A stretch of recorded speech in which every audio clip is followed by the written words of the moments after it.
Hi, everyone. I am back for the 12 days of Christmas, and today is day 4. I'm still reading from my stack of 12 books. I've read this one last time.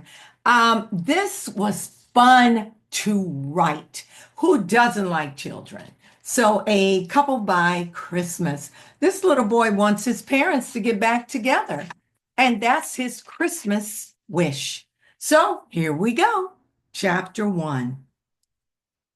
Derek Washington would be the first to admit he had been a jerk, but his ex wife, Robyn, beat him to it.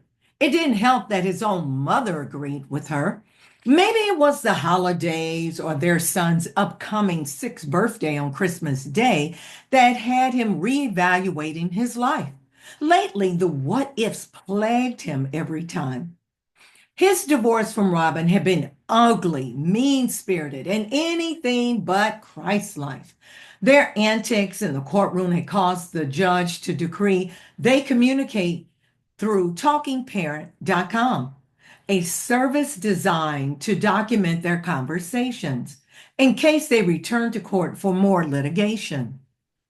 According to the parenting plan, the judge thought it best that they exchange custody of Tyler at either of his grandparents' home.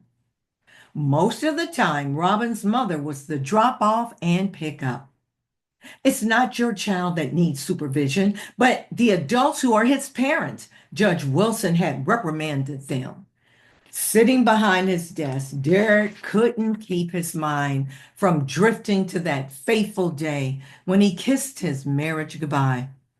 As a quality improvement manager for a Fortune 500 company in West St. Louis County, he had plenty of projects to keep him busy, but he lacked the concentration.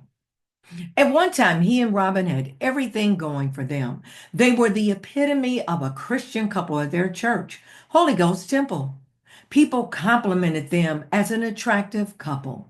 They had the support of their respective in laws who welcomed them as one of their own, which explained why his mother, Lane, and her mother, Sarah, sat unified on the front row in court, giving both of them a disapproving glare once their marriage was dissolved.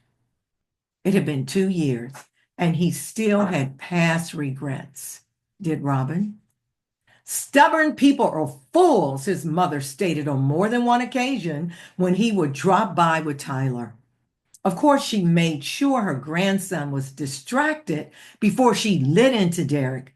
I know you still love Robyn, or you would have moved on by now. Talk to her before she moves on. Don't repeat the same mistake your foolish dad did. Now he's miserable with that other woman. Huh. She scolded him as if he were 11 years old instead of 30, almost 31. Somehow he made it through the day operating on autopilot. Hours later, he hurried home to change before picking up Tyler for his weekend visit. He was almost out the door when he received an email from talkingparent.com. I got Tyler from kindergarten instead of mom. You can pick him up from my house. Her house? Formerly their house? Derek grunted. It had been months since they crossed paths. Their greetings were nothing more than cordial. Would time eventually heal the wounds between them so that they could hold a civil conversation and not play the blame game? After parking in front of the 2-story, 3-bedroom suburban home, he sat staring at the starter home they had purchased. Neighboring houses were lit from the porches to the trees. Not Robyn's. Besides the massive holiday wreath on the red door, the only other decorations were battery operated candles that were displayed in all 6 front windows. Living in an apartment, his decorations were scarce. Be nice, he prepped himself as he stepped out of his car, then strolled up the pathway and knocked. Daddy's here, he heard Tyler scream from inside. These pages are thick, y'all. He grinned. At least someone was glad to see him. Get your coat and hat, Robyn said as she opened the door. Rocking on his heels, Derek stayed rooted in his place. The few times they had to alter the arrangements for pickup, she never invited him inside. So he never crossed the threshold. Rain, shine, or blizzard. She didn't make eye contact with him, but that didn't stop Derek from noticing everything about her. She was one pretty lady, which was what attracted to him in the first place. Robyn still maintained her beauty. Her goldish brown hair shone under the hallway light. Her skin glowed. There was something else he noticed while she multitasked, bungling up their son and slipping her arm in a sleeve of their coat. She was fast, but not without catching a glimpse of a red lobster uniform. Robyn was an executive assistant. So what was going on? You're working a second job? Why? I don't mind adjusting my child support amount, he offered with a frown. Money had been the source of many arguments. His wife loved to shop. He liked to save, but he wasn't going to be accusatory. Not this time, not ever again. He had no say in her financial affairs unless it affected their child. What else was going on that he didn't know about? You're more than generous with your child support, she dismissed him when she knelt and opened her arms to receive a kiss and hug from their son. She stood again. You can drop him off at my mom's. She guided Tyler outside. Bye, Mommy, he waved before latching on to Derek's hand. As they spun around to take the steps, he glanced over his shoulder. Robyn slowly closed the door without looking his way. He would give anything to earn her smile, a sparkle in her eyes, or her alluring tone when she used to tease him. Instead, he got nothing, no emotion. Taking a deep breath, he continued to his car. He wanted to cross the line and break the don't use the child as a pawn rule to find out what Robyn was up to. He didn't. As promised, Derek took his son to the park for ice skating. While going around the rink, he held a grip onto Tyler's hand while his mind stayed on Robyn. She had a liberal arts degree and could adapt to any working environment. But a waitress? No doubt she had to be the prettiest one on staff. She could flirt without knowing it. And her shape? Oh, he groaned at the same time he almost fell, trying to steady Tyler.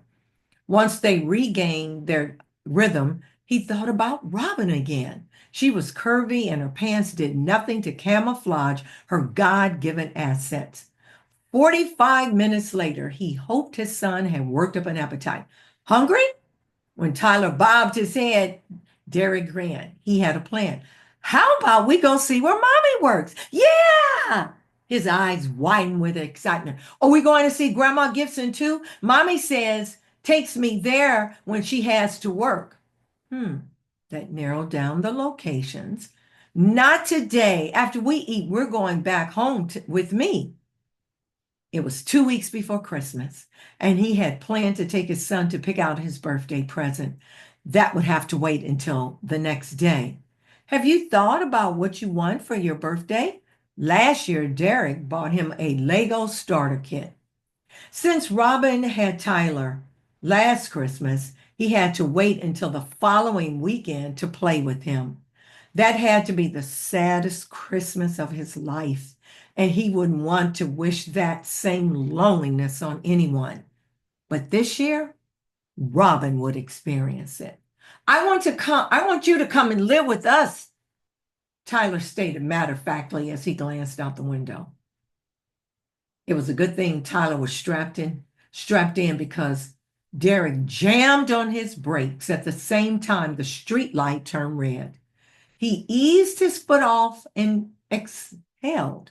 Son, what's your second choice? It would take a Christmas miracle for him and Robyn to reconcile, for that even to be a personality, a possibility.